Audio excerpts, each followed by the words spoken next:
Good evening. कैसे हैं बच्चे? सब मज़े में, आनंद में? सबसे पहले तो ये आपको टेलीग्राम लिंक दिख रहा होगा, इसको स्कैन कर लीजिए। अगर आप आरंभ के टेलीग्राम से अभी तक नहीं जुड़े हैं तो इसको फटाफट स्कैन करके जुड़ जाइए। और आने वाले समय में इस पर कंटेंट चला जाएगा, जो भी पढ़ाएंगे उसका पीडीएफ भी मिल जाएगा आपको, और बाकी चीज़ें भी मिलती रहेगी। ओके, तमाम तरह के कंटेंट आपको मिलते रहेंगे। तो ठीक है, फ़िलहाल हम लोग स्टार्ट करते हैं सीआई, और सीआई में आज करते हैं कुछ बेहतरीन क्वेश्चंस। देखिए, प्रिंसिपल क्या होगा, रेट बराबर 4% पर एनम। सीआई में 3 लेक्चर हो चुका है ना शायद, ये चौथा लेक्चर जाएगा, और इसके बाद एक लेक्चर और जाना है जो होगा आपका इंस्टॉलमेंट का। इसी में लास्ट क्वेश्चन जो होगा वो इंस्टॉलमेंट का होगा, जिसको आपके लिए छोड़ दिया जाएगा, और फिर अगले लेक्चर में इंस्टॉलमेंट पढ़ा के ख़त्म। कई कुछ क्वेश्चन करवा दिए जाएंगे, और फिर इंस्टॉलमेंट का प्रॉब्लम कभी नहीं होगा जीवन में आपको। तो हम लोग सक्सेसिव वाला कॉन्सेप्ट पिछले क्लास में किए थे। सक्सेसिव क्या था कि भाई सीआई जो होता है वो सक्सेसिव ही होता है, और सक्सेसिव पर कई सारे क्वेश्चन बनाए जा सकते हैं। ओके, तो यहाँ देखिए, यहाँ कह रहा है कि प्रिंसिपल क्या होगा। प्रिंसिपल ही पूछ लिया है यहाँ पर, तो सबसे पहले क्या करेंगे भाई, मार्क कर लेंगे, है ना। प्रिंसिपल पूछ दिया है यहाँ पर कि बताओ प्रिंसिपल क्या होगा कब, जब रेट 4% पर एनम हो, टाइम 1 साल 3 महीना हो, और सीआई माइनस एसआई 40 रुपये दिया हुआ हो। मैंने ऐसा क्वेश्चन एग्जाम्पल के तौर पे बताया भी था कि देखो 3 चीज़ें गिवन रहता है, एक पूछ लेता है, तो आपको वहाँ पर सक्सेसिव वाला दिमाग लगाएंगे तो आराम से बन जाएगा। जैसे 1 साल के लिए इंटरेस्ट रेट कितना है, 4% पर एनम।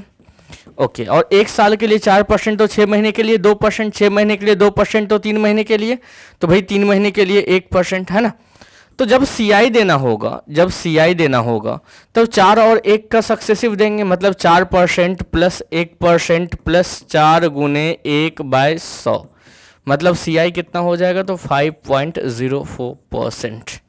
अच्छा, मैंने पिछले दिन ही बताया था, ये कर्सिव जो लिखा जाता है ना मैथ में, ये जहरीला हो जाता है। 5.04%। ओके, ये सीआई है। और एसआई क्या होगा, तो भाई एसआई जो है वो फिक्स्ड परसेंटेज है, 4% प्लस 1%, कुल मिलाकर 5%। तो जब दोनों का डिफरेंस लेंगे, डिफरेंस क्या आएगा, 0.04%, और इसकी वैल्यू क्वेश्चन में दे रखी है कितनी, 40। और पूछा क्या है आपसे, प्रिंसिपल क्या होगा, और प्रिंसिपल क्या होता है, 100%। तो भाई 0.04% की वैल्यू 40, तो 1% की वैल्यू 40/0.04, और 100% की वैल्यू 40/0.04 इंटू 100, और पॉइंट हटेगा तो 2 जीरो और जाएगा ऊपर, तो 4 गुने 10, और 10 पर 1 2 3 4, है ना। तो कुल मिला के 1 लाख हो गया प्रिंसिपल, है ना। 3 2 5 1 6, 6 डिजिट मतलब 1 लाख। आई बात समझ में? अरे बताओ हाँ या ना। चलो, कोई समस्या नहीं होनी चाहिए, बन जाएगा ऐसा क्वेश्चन आराम से। दूसरा क्वेश्चन बनाइए। प्रिंसिपल क्या होगा यदि टाइम 1 साल 6 महीना हो, रेट 4% पर एनम हो, सीआई माइनस सीआई। अच्छा बच्चे, यहाँ पर ये मत सोचिएगा कि ये मिसप्रिंट हुआ है। एक बार सीआई आपको हाफ ईयरली देनी है, और दूसरी बार सीआई आपको पर एनम देनी है। ओके, और दोनों का डिफरेंस कितना दे रखा है, 204।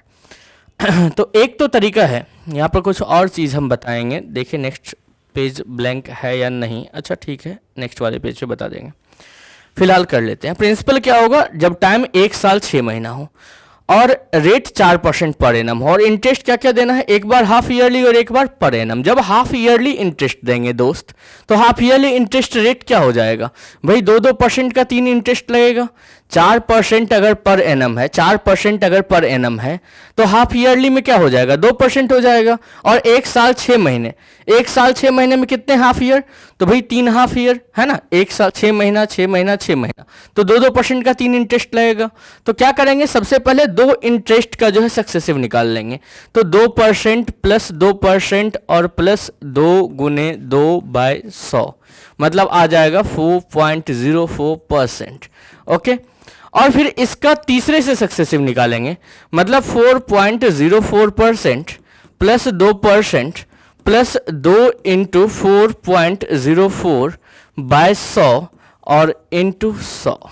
ठीक है, तो क्या हो जाएगा, 6.04% प्लस 0.0808%, है ना। और जब दोनों को जोड़ेंगे तो क्या आ जाएगा, तो भाई इसके बाद कुछ नहीं है तो 0 0 कर लीजिए, तो 8 0 8 4 12 2 1 1 और 6.1208% है ना। अब देखिए कि ये आ गया हाफ ईयरली इंटरेस्ट, ठीक है।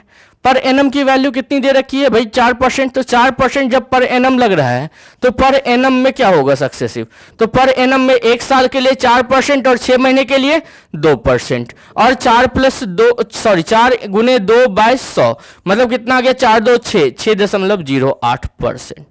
क्वेश्चन में दे रखा है कि दोनों का डिफरेंस जो है मतलब 6.1208% और 6.08%, ये वैल्यू क्वेश्चन में दे रखा है कितना, तो 80400, ये वैल्यू क्वेश्चन में दे रखा है 204। तो 1% की वैल्यू 204 बाय 0.0408 और 100% की वैल्यू, तो एक बार तो हो जाएगा ये 204 बाय 0.0408 और इनटू, तो भाई पॉइंट हटाएंगे तो 1 2 3 4 और 100% है तो 100 से इनटू भी करेंगे, ये गया ये गया ये गया ये गया ये गया, मतलब 50 पर 4 0 1 2 3 4 मतलब 5 लाख रुपए हो गया प्रिंसिपल। थोड़ा सा लंबा बना क्वेश्चन। लंबा बनने का कारण क्या है, क्या कि हाफ ईयरली इंटरेस्ट थोड़ा लंबा फाइंड हुआ है। मतलब अगर ये एक लाइन में फाइंड हो जाता तो क्वेश्चन बहुत आसानी से बन जाता, बोलो हाँ या ना। तो चलो हम लोग देखते हैं तरीका कि एक लाइन में हाफ ईयरली इंटरेस्ट कैसे फाइंड कर सकते हैं, ये 3 बार का या फिर पर एनम इंटरेस्ट ही हो, लेकिन 3 बार का सक्सेसिव मोटा मोटी एक बार में कैसे निकालेंगे वो देखते हैं, ठीक है। तो इन सबको मिटा देते हैं। ओके, जल्दी से देखो और बताओ हालचाल बढ़िया है ना। सीआई सही में पढ़ रहे हो ना, किताब कहीं से बना लो, कुछ कंटेंट मैं भी डलवा दूंगा, कई सारे क्वेश्चन, और फिर आपको सारे क्वेश्चन सॉल्व करने होंगे। और जब सारे क्वेश्चन सॉल्व कर लोगे तो किसी भी एग्ज़ाम में सीआई आपको भारी नहीं लगेगा, टफ नहीं लगेगा। चलो देखते हैं। तो मान लो रेट परसेंट है कुछ भी, और 3 इयर्स एसआई है, 3 इयर्स सीआई है, और आपसे डिफरेंस भी पूछ सकता है, तो कुछ भी पूछे आप क्या करना ना कि रेट मान लो A% हो, रेट A% हो, तो 3 साल का एसआई क्या होगा 3A%, 3 साल का सीआई क्या होगा, तो सीआई हो जाएगा AQ 3A² 0.3A%, और डिफरेंस क्या हो जाएगा तो 0.3A² AQ। ओके, अब देखो कि रेट परसेंट अगर 2 हो तो ठीक है 2%, 2 गुने 3 कितना 6%। राइट टू लेफ्ट चलेंगे तो 2 का क्यूब कितना 8, लेकिन आज की डेट में सिंगल कौन रहता है, तो इसको पेयर कर दीजिए। 2 का स्क्वायर 4, 4 गुने 3 कितना 12, और 2 गुने 3 कितना 6, और ये आ जाएगा 0.1208%। नहीं समझे अभी भी तो लीजिए, आपके पास एक और सुनहरा मौका है, 3% पे समझिए।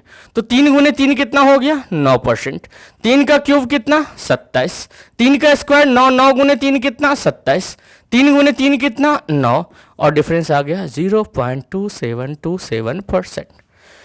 अब रेट मान लीजिए 4% हो, तो 4 गुने 3 कितना 12%, 4 का क्यूब कितना 64, 4 का स्क्वायर 16, 16 गुने 3 कितना 48, और 4 गुने 3 कितना 12, यह आ गया 0.4864%। मान लीजिए 5% हो, हाँ समझने की कोशिश कीजिए, आराम से समझ में आ जाएगा। तो 5 गुने 3 कितना 15, 5 का क्यूब 125, 125 में 25 ले लेंगे, भाई तीसरे का इंटरफेयर कोई नहीं चाहता है, हमेशा लोग पेयर ही चाहते हैं, तो 25 हो गया और एक कैरी कर लेंगे। 5 का स्क्वायर 25, 25 गुने 3 75, 75 और एक 76, और 5 गुने 3 15, तो 15.7625%, और ये आ जाएगा 0.7625%। ओके, मान लीजिए कि रेट 6% हो, तो 6 गुने 3 कितना हो गया 18, 6 का क्यूब कितना हो गया 216, 216 में क्या आएगा पहले 16, 2 कैरी कर लेंगे, 6 का स्क्वायर 36, 36 गुने 3 108, 108 और 2 110, 110 में से फिर क्या होगा 10 ले लेंगे और एक कैरी कर लेंगे, तो 6 गुने 3 18, 18 और 1 19, और ये डिफरेंस आ जाएगा 1.1016%। तो इस तरह से आप 3 साल का सक्सेसिव निकाल सकते हैं। अब हाफ ईयरली हो तो 1.5 साल का, और पर एनम हो तो 3 साल का सक्सेसिव, ऐसे आसानी से निकाला जा सकता है। तो इस क्वेश्चन को बहुत आराम से बना सकते हैं जब आप ऐसे फाइंड कर लेंगे तो नेक्स्ट क्वेश्चन आप जल्दी से कीजिए, इन चीज़ों को ध्यान में रखते हुए नेक्स्ट क्वेश्चन जल्दी से कीजिए। ठीक है बच्चे? हाँ,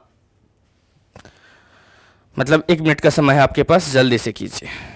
ओके, जल्दी जल्दी जल्दी, देख रहा हूँ थोड़ा सा। गुड, जल्दी बनाओ भाई, जल्दी बनाओ, ऐसा क्वेश्चन तो बन ही जाना चाहिए। हाँ, बन गया होगा। अरे कुछ काम था, वही कर रहे थे, नोटिफिकेशन एक आना था, वही देख रहे थे आया कि नहीं। रेट 4% पर एनम है, टाइम 1 साल 6 महीना है। ओके, 1 साल 6 मंथ के पहले कॉमा होगा। हाँ ठीक है, CI माइनस CI पूछा है। ओके, पिछली बार जो गिवन था वो यहाँ पर पूछा है, ठीक है, और पिछली बार जो पूछा था वो यहाँ पर गिवन है ना। तो मैंने कुछ नहीं किया, वहाँ 2 जीरो कम कर दिया, तो हाफ ईयरली और पर एनम वाला इंटरेस्ट जो था ना पिछले क्वेश्चन में, उसमें 2 जीरो से डिवाइड लग जाएगा, मतलब 100 से डिवाइड लग जाएगा, तो 2.04 हो जाएगा आंसर। फिलहाल आप देख लीजिए कि हाफ ईयरली जब इंटरेस्ट देना होगा तो भाई इंटरेस्ट रेट क्या होगा, 2% का, और 1 साल 6 महीने में कितना इंटरेस्ट लगेगा, 3 बार, तो 2 का क्यूब कितना हो गया 8, और सब पेयर में रहता है, 2 का स्क्वायर 4, 4 गुने 3 12, 2 गुने 3 6, ये हाफ ईयरली इंटरेस्ट। और जब पर एनम इंटरेस्ट देना होगा तो 4% प्लस 2% प्लस 4 गुने 2/100, मतलब 6.08%। यही आया था ना पिछले बार भी। अब दोनों का डिफरेंस निकालना है, दोनों का डिफरेंस निकालना है, और वो निकाल देना है प्रिंसिपल का। तो भाई माइनस करेंगे, तो माइनस करेंगे, इसके बाद कुछ नहीं है तो 0 0 है, तो 8 आएगा, 0 आएगा, 12 में से 8 गया, 4 आएगा, 0 आएगा, पॉइंट आएगा, 0 आएगा। किस, ये परसेंट इतना किसका, प्रिंसिपल का। प्रिंसिपल है कितना 5000, तो 5000 गुने 0.0408/100 इंटू 1 2 3 4, पॉइंट गया, 00 00, 50 गुने 200, 2 गुने 200 4, मतलब कितना आ गया 2.04%। ओके, तो बताइए कोई आपत्ति इसमें नहीं होनी। तो देखते हैं बच्चे जल्दी से 4 नंबर क्वेश्चन, है ना। एक राशि वार्षिक देय 3% के ब्याज पर उधार देता है और तत्काल छमाही देय 5% ब्याज पर उधार देता है, और इस प्रकार वर्ष के अंत में 330 रुपए का लाभ होता है। 330 रुपए का लाभ होता है, ठीक है भाई, अधिलाभ होता है। देखो, अधिलाभ लिखने का मतलब कोई ऐसा नहीं था कि तुमसे दुश्मनी है, आपकी और मेरी तो दोस्ती है ना, तो ऐसा वर्ड मैं क्यों यूज़ करूँ आपके लिए, कम से कम आपके लिए तो नहीं कर सकते। अब एग्जाम में यही अधिलाभ लिखता है तो मुझे लिखना पड़ा, है ना, पूछा हुआ क्वेश्चन है ये। तो भाई 3% पे के ब्याज पर उधार लेता है और 3% ब्याज के दर पर उधार लिया, मतलब 1 साल में उसे 3% ब्याज देने हैं, ठीक है। और क्या करता है कि तत्काल छमाही देय 5% ब्याज पर उधार दे देता है, ठीक है।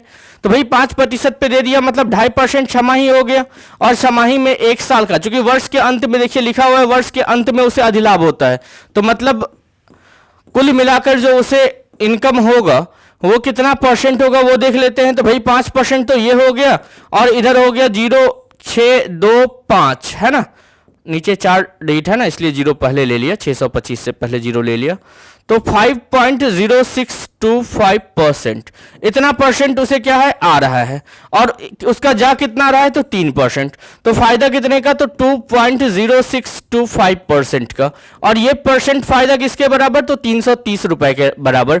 तो 1% की वैल्यू कितनी, तो 330 बाय 2.0625, और 1% की वैल्यू इतनी, तो 100% की वैल्यू 100 से यहां गुना कर देंगे, चलेगा ना, बिल्कुल चलेगा भाई, दौड़ेगा, आप तो समझ ही रहे हो, है ना। तो पॉइंट हटा दिया और 4 जीरो ऊपर में लिख दिया। चलो अब कैंसिल करो, 25 गुने 4 100, ठीक है, और 25 से कैंसिल करो तो 25 गुने 8 200, 6 2, 25 गुने 2 50, और 25 गुने 5, ठीक है, तो 825। फिर कैंसिल कर दे 25 से, बिल्कुल हो जाएगा, 25 गुने 4 100, और 25 गुने 3 75, और 7 5 25 गुने 3, अरे वाह शानदार, 10 बार में ये आ गया। तो 4 गुने 4 16 है, 2 जीरो इधर 1 जीरो उधर, तो इसका मतलब 100% की वैल्यू कितनी हो गई 16000, मतलब प्रिंसिपल कितना है 16000। हो गया 4 नंबर, जल्दी से 5 नंबर करो। 5 नंबर करो जल्दी से। व्यक्ति एक निश्चित राशि को 10% वार्षिक साधारण ब्याज पर निवेश किया और 2 वर्ष के अंत में उसने 36,000 रुपए प्राप्त किए। यदि उसने इस राशि को 20% प्रतिवर्ष चक्रवृद्धि ब्याज पर निवेश किया होता तो 2 वर्ष के अंत में उसे इस राशि पर क्या ब्याज प्राप्त होगा। एक व्यक्ति एक निश्चित राशि को 10% प्रतिवर्ष साधारण ब्याज पर निवेश किया, ठीक है, और 2 वर्ष के अंत में उसने 36,000 रुपए प्राप्त किए। ये बताओ कि 2 वर्ष के अंत में उसे इंटरेस्ट कितना मिलेगा, 20% और 100% प्रिंसिपल है, तो 120% की वैल्यू जो होगी वो किसके बराबर होगी, तो भाई वो 36,000 के बराबर होगी। 36,000 ही मिल रहा है ना, हाँ, तो 1% की वैल्यू कितनी होगी, 300। 1% की वैल्यू अगर 300 हो गई तो 100% की वैल्यू कितनी हो गई, तो 300 पर 00, है ना, तो 30,000 रुपए प्रिंसिपल हो गया। अब क्या करें, यदि उसने इस राशि को 20% प्रतिवर्ष चक्रवृद्धि ब्याज पर निवेश किया होता तो 2 वर्ष के अंत में उसे इस राशि पर क्या ब्याज प्राप्त होता, तो भाई 20% का सक्सेसिव मिलता उसे 2 वर्ष के अंत में, तो 20 + 20 + 20 गुने 20/100, यही होता है ना सक्सेसिव। ओके, कितना परसेंट मिलता, 44%। किसका 44%, तो 30,000 का। तो भाई 30,000 का 44% निकाल लो, तो 44/100, 0000, 3 गुने 4 12, 2 1 12 और 1 13 और 2 0, तो ये पहले से लेके आ रहा है, तो 13,200 है कहीं, पहला नंबर ऑप्शन है। अरे वाह, चलो नेक्स्ट क्वेश्चन देखते हैं। नेक्स्ट क्वेश्चन क्या है, 66,300 रुपए को ए तथा बी में इस प्रकार बांटिए कि 10 वर्ष बाद बी के भाग का चक्रवृद्धि ब्याज का मिश्र धन और 8 वर्ष बाद ए के भाग के चक्रवृद्धि ब्याज का मिश्र धन के बराबर हो, जबकि ब्याज की दर 10% वार्षिक हो। देखो बच्चे, ऐसा है ना कि इसमें एकदम दुखी हो जाते हैं कई बच्चे, कह रहे यार 8 साल 10 साल का इंटरेस्ट निकालना है। बिल्कुल दुखी नहीं होना है, आपको क्या करना है ना कि दोनों के बीच में गैप जो है उसका डिफरेंस रखना है। मतलब रेट परसेंट क्या है, एक ए है और दूसरा बी है, तो रेट परसेंट क्या है भाई, तो 10%। 10% क्या लिखेंगे, 1/10, मतलब एक को 10 रुपए तो दूसरे को 10 + 1 रुपए 11 रुपए। और पावर देखिए कि पावर में क्या जाएगा, तो दोनों के एज के बीच में जो गैप है वो पावर में चला जाएगा, तो ये 100 हो गया और ये 121 हो गया। पैसा जो बांटा जाएगा ना वो ऐसे ही इसी रेशियो में बांटा जाएगा, तो 100 200 221 221 यूनिट की वैल्यू 221 यूनिट की वैल्यू 66300, तो 1 यूनिट की वैल्यू कितनी आ गई, 300। 1 यूनिट की वैल्यू 300, तो कोई बात नहीं, 300 पर 00 मतलब 1 जो हो गया वो 30,000 हो गया, ठीक है। 30,000 वाला एक ही ऑप्शन है, तो तुम्हारा मौजा ही मौजा, लेकिन कोई बात नहीं, दूसरा भी निकाल लेते हैं। 3 गुने 1 3, 3 गुने 2 6, 3 गुने 1 3, तो देखो ऐसा है 36,300 और 30,000 है पहला ऑप्शन में। अरे वाह क्या बात है, दोनों का पहला ही सही था। चलो नेक्स्ट क्वेश्चन देखते हैं, कितना टाइम है अभी, अच्छा अभी टाइम तो है। यदि किसी धनराशि पर 8% वार्षिक ब्याज की दर से 1 वर्ष के अर्धवार्षिक रूप से संयोजित चक्रवृद्धि ब्याज तथा साधारण ब्याज का अंतर 30 रुपए है, ये बनाओ यार, आराम से बना लोगे। यदि किसी धनराशि पर 8% वार्षिक ब्याज की दर से, ठीक है, 8% वार्षिक ब्याज की दर से 1 वर्ष के अर्धवार्षिक रूप से, तो अर्धवार्षिक रूप से मतलब 4% और 4% का सक्सेसिव, तो 4 + 4 + 4 गुने 4/100। यार ये लिख के थोड़ी ना बनाना होगा तुम्हें, अब तो तुम मास्टर हो गए, सीधा सीधा कर सकते हो इसको। 4 4 8 8.16%। और फिर क्या कह रहा है कि साधारण ब्याज का अंतर, यदि किसी धनराशि पर 8% वार्षिक ब्याज की दर से 1 वर्ष के अर्धवार्षिक रूप से चक्रवृद्धि ब्याज संयोजित चक्रवृद्धि ब्याज तथा साधारण ब्याज का अंतर, तो साधारण ब्याज तो भाई अर्धवार्षिक लो वार्षिक लो, बात बराबर हो जाएगा, है ना, सेम टाइम है तो डिफरेंस कितना आ गया, 0.16%। अच्छा इसकी वैल्यू दे रखी है क्या, हाँ 30 रुपए हो, तो 0.16% बराबर किसके, 30 के, तो 1% की वैल्यू किसके, तो 30/0.16। अच्छा 100% की वैल्यू किसके, तो 30/0.16 गुने 100 और 1 पॉइंट हटेगा तो 00 यहां भी, तो कितना हो जाएगा, 4 गुने 4 4 गुने 25 4 गुने 25 25 गुने 25 625 625 गुने 3 1875 और 1 शून्य तो आएगा ही, मतलब 18,750। 7 नंबर हो गया। 8 नंबर देखो, 8 नंबर क्वेश्चन ही बढ़िया है, बहुत बढ़िया।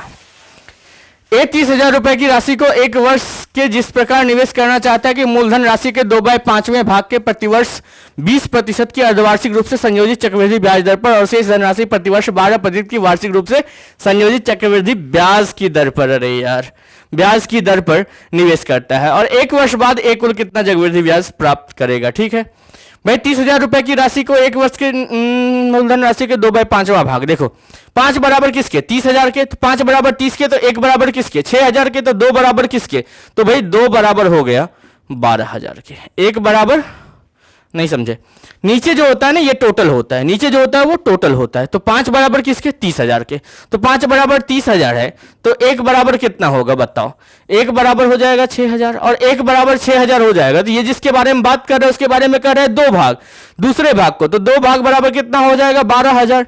20% प्रतिवर्ष की अर्धवार्षिक रूप से संयोजित चक्रवृद्धि ब्याज दर पर, ठीक है, कितना 20%, 20% मतलब हाफ ईयरली अगर इंटरेस्ट देंगे, हाफ ईयरली इंटरेस्ट देंगे, तो भाई इंटरेस्ट रेट कितना हो जाएगा 10%, तो 10 + 10 + 10 × 10/100, यही होगा ना, एक ही साल की बात कर रहा है ना, एक ही साल का कर रहा होगा, ओके, 1 वर्ष बाद, हाँ ठीक है।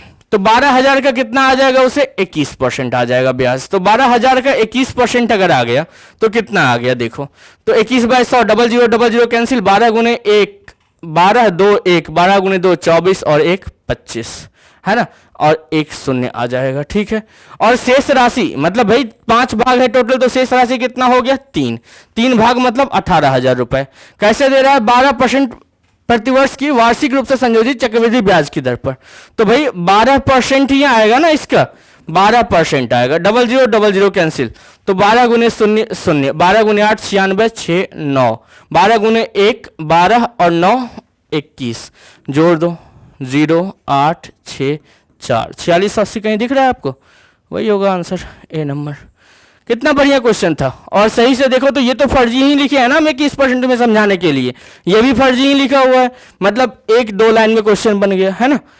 अब तुम समझ सकते हो कि तुम कितना फास्ट हो रहे हो, धीरे धीरे भाई हो जाएगा, आराम से प्रैक्टिस करोगे तभी तो होगा। अब पता चला 5 मिनट इधर पढ़ने वाला चीज देखे, 15 मिनट कहीं और से कुछ और देख लिए, है ना। मतलब कोई भी टाइम लैप्स करने का कुछ ये थोड़ा ना होता है कि नहीं कुछ और में, मतलब कुछ और में कुछ भी, हाँ पॉलिटिकल देख लिए, कुछ और देख लिए, कहीं और से कोई डांस वांस देख लिए, बस समय खराब कर लिए, और समय जब बीतता है तो पता भी नहीं चलता है ना। हाँ कुछ चीज़ें होती है ना जो कि ख़त्म होती है तो मतलब आवाज़ भी नहीं होती, उसमें एक समय भी है। तो चलो जल्दी से नेक्स्ट क्वेश्चन करते हैं। 8,000 रुपए की राशि 10% प्रतिवर्ष की दर से निवेश की जाती है, ठीक है। एक निश्चित समय में 9261 रुपए हो जाती है, ठीक है। ब्याज अर्धवार्षिक रूप से संयोजित होता है, ओके। जब ब्याज वार्षिक रूप से संयोजित होता है तो उसी राशि पर समान समय के लिए पिछली ब्याज पर से 2 गुना चक्रवृद्धि ब्याज के रूप में कितना होगा, ठीक है। एक बात बताओ कि ब्याज अर्धवार्षिक रूप से संयोजित हो रहा है, मतलब 10% का आधा, 10% का आधा बोले तो 5%, 5% मतलब 5/100 मतलब 1/20। तो 8,000 रुपए पर 1/20 का इंटरेस्ट लग रहा है, उसके मुताबिक 1/20 मतलब पहले साल 400, अगले साल फिर 400 और इस पर 20, तो कितना आया 820। लेकिन उसे जो इंटरेस्ट मिल रहा है वो कितना है, तो 1261। तो कोई बात नहीं, 1 साल और लगा देते हैं, तो 400 20 20 1 लग गया 12 60 1 61 1261 रुपए, ठीक है। मतलब कितने समय के लिए वो इंटरेस्ट दिया था अर्धवार्षिक रूप से, तो 1.5 साल के लिए, 1.5 साल के लिए वो इंटरेस्ट दिया था, यही ना, ओके। कह रहे जब ब्याज वार्षिक रूप से संयोजित हो, ठीक है, तो उसी राशि पर समान समय के लिए पिछली ब्याज पर से 2 गुने चक्रवृद्धि ब्याज रुपए में कितना होगा। तो भाई 2 गुना कितना होगा, ब्याज से 10 से 20 हो जाएगा, और 20 हो जाएगा तो कितने साल के लिए, 10% के लिए। तो 20% के दर से 1.5 साल में कितना सक्सेसिव आएगा, तो 20 × 10/100 आएगा, मतलब 32% आएगा। 32% किसका आएगा भाई, तो प्रिंसिपल का। और प्रिंसिपल क्या होगा, तो प्रिंसिपल वही होगा 8,000 रुपए। तो 8,000 का 32% कितना आ गया, जल्दी से फाइंड कर लो। तो 8 × 2 16, 6 1 24 और 1 25, 2560 है कोई आंसर। देखो ना यार, लैंग्वेज से डरने वाली बात थोड़ी ना होती है, पढ़ना तो पड़ेगा ना आपको।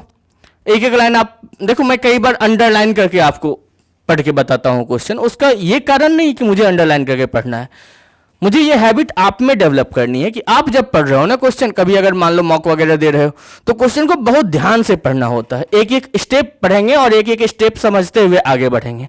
ऐसा कोई नहीं होता है कि हाँ एक बार में पूरा क्वेश्चन पढ़ लिया और आराम से क्वेश्चन बनाना शुरू कर दे, ऐसा नहीं होता है। चलो 2 वर्ष का साधारण ब्याज 320 था, 2 वर्ष का चक्रवृद्धि ब्याज 328। अच्छा ये बताओ मुझे कि 2 वर्ष का साधारण ब्याज अगर 320 है तो 1 वर्ष का साधारण ब्याज कितना हो जाएगा? 160।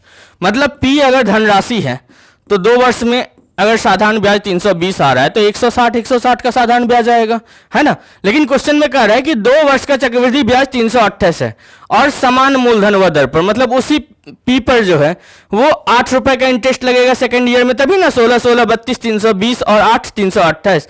मतलब जो भी रेट रहा होगा वो 160 पे लगा होगा, बोलो हाँ या ना। तो 160 का R% किसके बराबर? 8 के बराबर, 10 तो 2 गुने 5 और 2 गुने 8 और 8 और 8 गया, इसलिए रेट की वैल्यू कितनी हो गई? 5%। रेट की वैल्यू 5%। बताओ कोई समस्या है? चलो, यही 2 वर्ष के चक्रवृद्धि ब्याज और साधारण ब्याज का अंतर 72 रुपए हो, मूलधन 5000 हो, तो बताइए चक्रवृद्धि ब्याज क्या होगा? ओके, तो देखो है क्या ना बच्चे कि तुम्हें ये चीज तो पता है ही, मतलब पहले क्लास से हम लोग CISI का डिफरेंस देख रहे हैं, बट एक फॉर्मूला आपको याद करना होगा। फॉर्मूला क्या होगा कि D बराबर P इंटू R/100 का होल स्क्वायर। यहां D डिफरेंस है, P प्रिंसिपल है, R रेट है, ठीक है। ये आपको फॉर्मूला याद रखना होगा 2 साल के लिए, ठीक है। D बराबर P इंटू R/100 का होल स्क्वायर। तो क्या कर रहा है? 5000 रुपए है प्रिंसिपल, पूछा क्या है भाई? रेट पूछा है। डिफरेंस कितना दे रखा है? 72 रुपए। डिफरेंस 72 है, प्रिंसिपल 5000 है, गुने R बाय 100 गुने 100, 50, 00, 50 गुने 2, R स्क्वायर बराबर 144। इसलिए रेट की वैल्यू जो होगी वो हो जाएगी 12%। रेट बराबर कितना हो जाएगा? 12%। चलो नेक्स्ट क्वेश्चन जल्दी से अपने से बनाओ, जल्दी से अपने से बनाओ। 2 ही साल है ना? ओके, 2 ही साल है, हाँ जल्दी बनाओ, जल्दी जल्दी। 800 रुपए पर 2 वर्ष के लिए 4% वार्षिक दर से चक्रवृद्धि ब्याज और साधारण ब्याज के बीच का अंतर, यहां D पूछा है, प्रिंसिपल दे रखा है 800, R स्क्वायर बाय 100, तो R कितना है? 4, तो 4 गुने 4 बाय 100 का स्क्वायर मतलब 100 गुने 100, 00, 4 गुने 25 मतलब 32 बाय 25 आ जाएगा। तो 25 गुने 1 25, 7.0, 25 गुने 2 50, 20 शून्य, 25 गुने 8 1.28। D number answer. आई बात समझ में? जल्दी जल्दी। एक धनराशि पर 3 वर्षों के लिए 10% वार्षिक की दर से चक्रवृद्धि ब्याज और साधारण ब्याज के बीच का अंतर 155 रुपए है। भाई ऐसा है ना कि यहां हमें एक फॉर्मूला दूसरा याद करना होगा, मतलब आपको मेन चीज तो पता है ही कैसे हम लोग फाइंड करते हैं, और ये फॉर्मूला कैसे आता है ये भी मैं बता दूंगा, लेकिन अगले क्लास में बताऊंगा, ठीक है। फिलहाल तुम बस ध्यान दे दो। D बराबर PR square into 300 plus R by 100 का क्यूब, ठीक है, ये ध्यान रखना है। क्या? तो D बराबर PR square into 300 plus R by 100 का क्यूब। क्वेश्चन में कह रहा है एक धनराशि पर, धनराशि नहीं पता है, P मतलब प्रिंसिपल ही पूछेगा, हाँ 3 वर्षों के लिए, ठीक है, 10% वार्षिक की दर से चक्रवृद्धि ब्याज और साधारण ब्याज के बीच का अंतर 155 है। 155 दे रखा है डिफरेंस, प्रिंसिपल पूछा है, R बराबर दे रखा है 10%, मैं 10 गुने 100, 10 गुने 10 100, 300 प्लस 10 310 बाय 100 का क्यूब मतलब 100 गुने 100 गुने 100। तो भाई 2 जीरो तो सीधा सीधा चला गया, 1 जीरो गया, 31 गुने 5 चला गया, तो प्रिंसिपल बराबर 5 पर 3 जीरो मतलब 5000 हो गया। बताओ कोई समस्या? 15 नंबर बनाओ। 2 वर्षों के लिए 11% वार्षिक ब्याज की दर पर x रुपया पर चक्रवृद्धि ब्याज और साधारण ब्याज के बीच का अंतर 60.50 रुपए है, तो x का मान क्या है? ठीक है, 2 वर्षों के लिए 11% वार्षिक ब्याज की दर पर x रुपए पर, मतलब वही p को मैंने इस बार x बोल दिया है, ठीक है, हाँ तुम्हें खुश करने के लिए। क्या है डिफरेंस कितना है? 60.50, ठीक है। d बराबर, ऐसा है पॉइंट हटा देते हैं, d बराबर p इंटू p पता नहीं है, r स्क्वायर बाय 100 का स्क्वायर, रेट पता है 11 गुने 11 बाय 100 का स्क्वायर मतलब 100 गुने 100, पॉइंट तो हट ही गया है, तो ये गया 11 से 11 गुने 5 55, 5 5 5 0, 11 गुने 5 55 0, मतलब यहाँ भी प्रिंसिपल कितना 5000, तो ये भी बन गया। आसान क्वेश्चन है ना, आसान क्वेश्चन। तो चलो 15 नंबर हो गया। लास्ट नंबर इंस्टॉलमेंट, यही क्वेश्चन मैं बता रहा था आपको कि इंस्टॉलमेंट वाला क्वेश्चन जो है हम लोग अगले क्लास में करेंगे, ठीक है। फिलहाल एक लाइव है इसलिए अभी इतना ही, ठीक है। खूब जम के लाइक कमेंट शेयर करना है, ठीक है। समझ में ना आए तो बताना है कि यार समझ में नहीं आ रहा है, थोड़ा आराम से पढ़ा लो, मैं पढ़ा लूँगा, जैसा आदेश करोगे आप वैसा ही करेंगे, है ना। आपसे बाहर तो है नहीं, और आपका कौन सुनेगा मेरे अलावा, है ना। तो चलो आराम से पढ़ते हैं, मिलते हैं तुरंत, मतलब कल। आज के लिए इतना ही, टाटा बाय बाय।